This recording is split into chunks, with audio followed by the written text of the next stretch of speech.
হিমশিম পুলিশের কৃষকদের ভিড়ে চাপ ও হুড়োহুড়িতে প্রায় পদপিষ্ট হবার সম্ভাবনা। পরিস্থিতি নিয়ন্ত্রণে আনতে কিন্তু বিপাকে পড়েছে পুলিশ।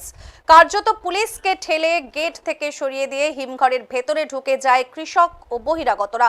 শুধু তাই নয়, হিমঘরের দেওয়াল টপকে হিমঘরের ভেতরে ঢুকে পড়েছেন কৃষকেরা। পরিস্থিতি নিয়ন্ত্রণে আনতে রুদ্র মূর্তি ধারণ করে পুলিশ। পরিস্থিতি সামাল দিতে পুলিশ মৃদু লাঠিচার্জ করে বলেও অভিযোগ। আর এমন পরিস্থিতি ঘটে জলপাইগুড়ি জেলার বাহাদুর কোল্ড স্টোরেজে। পর্যাপ্ত আলুর বন্ডের দাবিতে বিক্ষোভ কৃষকদের। শুক্রবার থেকেই বাহাদুর কোল্ড স্টোরেজের আলুর বন্ড দেওয়া শুরু হয়েছে। শুক্রবারের পর শনিবার ভোর থেকে কৃষকরা আলুর বন্ড নেওয়ার জন্য হিমঘরের সামনে লাইনে দাঁড়িয়ে রয়েছে। বিশৃঙ্খল পরিস্থিতি হবার পর ক্ষোভে কৃষকেরা রাস্তা অবরোধ করেন আলু চাষিরা।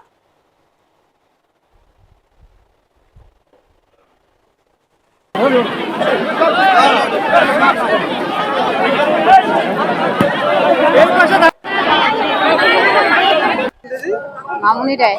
আচ্ছা, কি জন্য আসছেন এখানে? বন্ড নিতে। কখন আসছেন? সকালে 4টার দিকে। 4টার দিকে আসছেন? হ্যাঁ। বন্ড পেয়েছেন? না। এখনো কি লাইনে দাঁড়িয়ে আছেন? হ্যাঁ। আচ্ছা, এই যে এত ভিড়, এত পরিস্থিতি খারাপ, তার মধ্যে তো বন্ড নিবেন? দেখি নিব তো, লাগবে বন্ড তো নিব না। আচ্ছা আচ্ছা, পুলিশ আসছে এখানে? আসছে তো। কোথা থেকে আসছেন আপনি? আমি এই যে বাহাদুর রাবাগড়ি। আচ্ছা, বন্ড কত করে নিচ্ছে বন্ড এখানে? 2000। না, 100 প্যাকেটে 2000 আর 200 প্যাকেটে 4000। আচ্ছা আচ্ছা, কি আধার কার্ড দেখে দিচ্ছেন? হ্যাঁ। কোথা থেকে আসছেন তাহলে? আমাদের বাড়ি এখানে বাহাদুরে। দাদা, আপনার নাম? তাপস রায়। কোথা থেকে আসছেন? বাহাদুর। আচ্ছা, এই যে বন্ড নেওয়ার জন্য আসছে, এটা নিয়ে কি বলবেন? এখানে তো খুব উচ্ছৃঙ্খল দেখা যাচ্ছে। এভাবে তো কন্ট্রোল করাটাই মানে মুশকিল হয়ে যাচ্ছে। প্রশাসনও কন্ট্রোল করতে পারতেছে না। আর পাবলিক তো সব লাইন ছাড়া লাইন করে কেউ ঢুকতেছে না। সিঙ্গেল লাইন করতো, এক এক করে ঢুকতো, তাইলে বিষয়টা খুব ভালো হতো আমার মনে হচ্ছে। প্রশাসন আসছে, প্রশাসন কন্ট্রোল করতে পারছে না। পুলিশকে ফেলে দিছিল এখানে? হ্যাঁ, পুলিশের উপর দিয়ে চলে যাচ্ছে পাবলিক। পুলিশকে মাটিতে ফেলে দিচ্ছে? পুলিশকে মাটিতে ফেলে দিয়ে তারপরে চলে যাচ্ছে।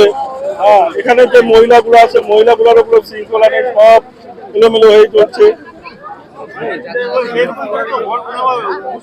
মুশকিল হয়ে পড়বে তো এইভাবে বন, মানে কি বলবো, এইভাবে বন যে কিভাবে ক্লিয়ার করবে সেটা নিয়ে এখন সমস্যা।